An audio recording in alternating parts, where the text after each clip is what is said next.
On this episode, we leave the US for France and discuss how a simple nose surgery left someone an hour and a half away from their death. My guest is Mike, whose surgery led him to have a brain hemorrhage, placing him in an 8-week coma and ultimately leaving him hemiplegic. How did this happen? It was an accident of epic proportions, but Mike holds no animosity. And though he's lost part of his life, it's only now that he truly feels like he's living.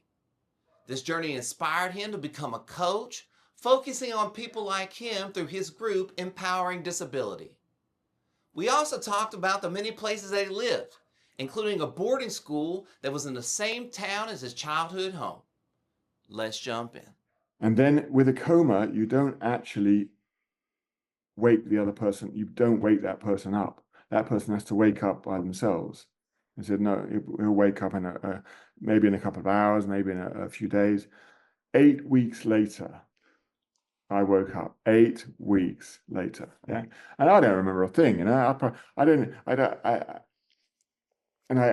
talked to my twin brother, talked to my family, my siblings and stuff, and they were like standing over me and watching, holding my hand, singing me songs, playing my new favorite music, doing everything they could just to stimulate me, even reading Winnie the Pooh books and things like that.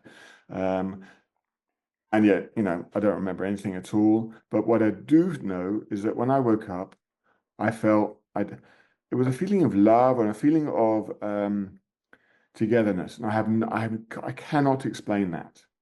I cannot explain what that was due to specifically. All I can assume or think is that it was due to the love being surrounding me from my family and my friends.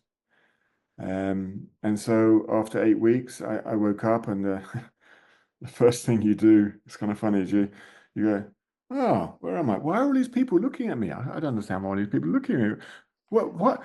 John, but you live in Bali. What are you doing here? You know, like you're in Australia, and you're in California, like, because my twin brother lived in California. What are you doing there? Yeah, he lives actually in LA, actually, where you live.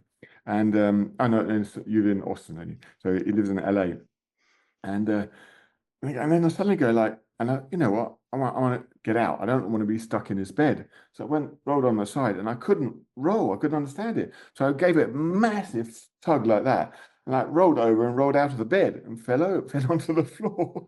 So I go, holy shit! Sorry, holy moly, whatever. And I go like, I can't move. I can't get up. You know, and that's the realization is that I'm actually like it's called hemiplegic. It means you've had the stroke and you've got no movement in your right side, and you have to be helped to be lifted up and everything. And that was the beginning of the end for me, because as a can-do person, as somebody who really believes that, you know, the glass is half full, if not three-quarter full, yeah, my whole world just collapsed.